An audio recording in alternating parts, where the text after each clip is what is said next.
Mission जिला पंचायत शुरू हो चुका है। सहयोगी दलों को साधने की तैयारी की जा रही है। जिला पंचायत अध्यक्ष पर फैसला, सूत्रों के हवाले से खबर है।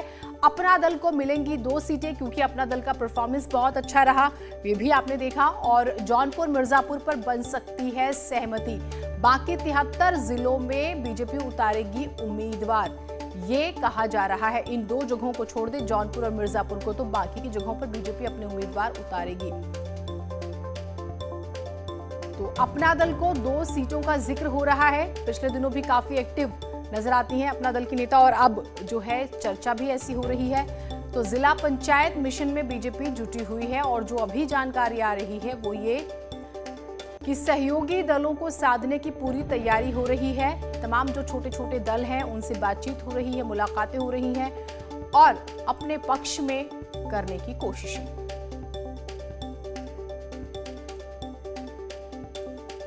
अनामिका हमारे साथ, हमारी सहयोगी जुड़ी हुई हैं। अनामिका, बहुत महत्वपूर्ण है ये, अगर हम जिला पंचायत का जिक्र करें, किस तरह से मंथन हो रहा है? छोटे छोटे दलों का जिक्र हुआ, जैसे हम अपना दल का भी अभी जिक्र कर रहे थे। ये बहुत सारे छोटे दलों के बड़े नेताओं ने जाकर दिल्ली में अमित शाह से मुलाकात की थी और ये कहा था कि विधानसभा चुनाव में जैसी उनकी हिस्सेदारी होगी उसको लेकर के तस्वीर साफ होनी चाहिए। जिस पर अमित शाह ने आश्वासन दिया था कि सरकार की तरफ से या जिस तरीके से सहयोगी दलों को लेकर चलती है बीजेपी, उसको लेकर पुराने फॉर्मूले पर ही काम किया जाएगा। हालांकि विधानसभा चुनाव से पहले अभी जिला पंचायत के चुनाव होने वाले 3 जुलाई को, और उसमें भी संजय जो निषाद पार्टी के, उनकी तरफ से ये कहा गया कि वो सभी सीटों पर बीजेपी को सहयोग करेंगे जिताने के लिए। साथ ही अनुप्रिया पटेल को लेकर ये बात सामने आई है कि जिस तरीके से बीएस संतोष लखनऊ में लगातार बैठकें कर रहे हैं, छोटे दलों के लोगों को भी लेकर आगे बढ़ने की बात की जा रही है।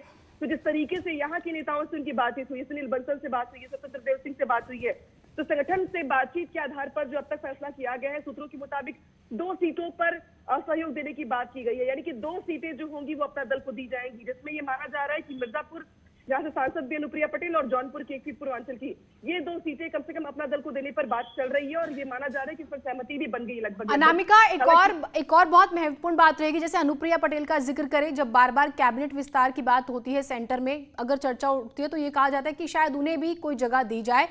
2022 तो है ही फोकस में, 24 भी है फोकस में, और जो छोटे दल होते हैं वो अमूमन छिटक जाया करते हैं अगर उनके हिसाब से उन्हें जिसे वो सम्मान कहते हैं पॉलिटिकल लैंग्वेज में कहीं नहीं मिलता। तो यहाँ पर ये भी ग्राउंड पे चर्चा है क्या?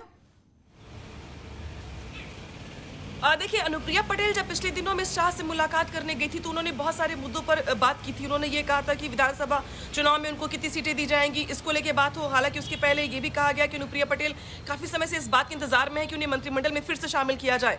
उन्हें केंद्रीय मंत्रिमंडल में शामिल किया गया था, फिर वो उससे बाहर हो गई थी, और अब वो इसी बात के कयास लगाए जा रहे हैं कि चूंकि बहुत जल्द मंत्रिमंडल विस्तार होने वाला है केंद्र में, लिहाजा अगर अमित शाह को या बीजेपी को 2022 के चुनाव के मद्देनजर छोटे दलों को साथ लेकर चलना है तो उन्हें कुछ बड़े फैसले भी करने होंगे, जिसमें केंद्रीय मंत्रिमंडल विस्तार में इन लोगों को शामिल करने की बात भी की जा रही है।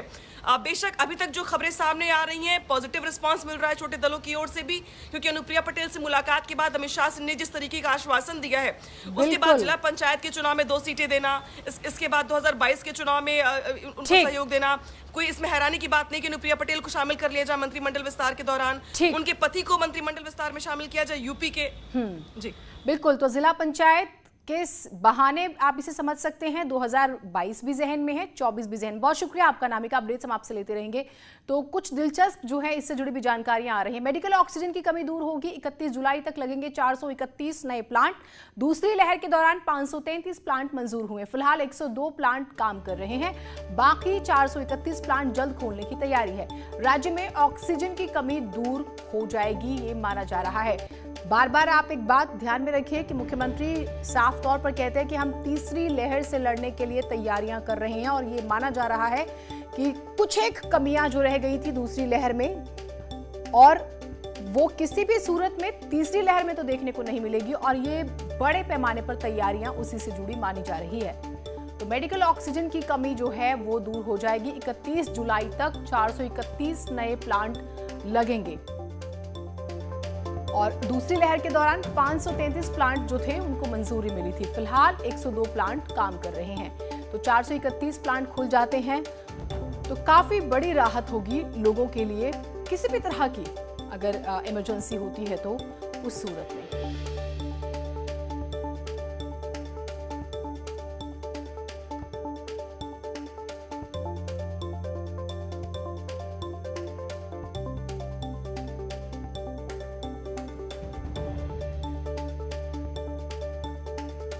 तो लखनऊ से ये बड़ी खबर आ रही है, ऑक्सीजन की कमी को लेकर सख्त कदम उठाए जा रहे हैं ताकि ऑक्सीजन की कमी ना हो। दूसरी लहर के दौरान 533 प्लांट्स को मंजूरी दी गई थी और 431 प्लांट्स खोलने की तैयारी हो रही है तेजी से, ताकि क्योंकि देखिए एक्सपर्ट्स 1 से 1.5 महीने में अलर्ट जारी कर चुके हैं तीसरी लहर का।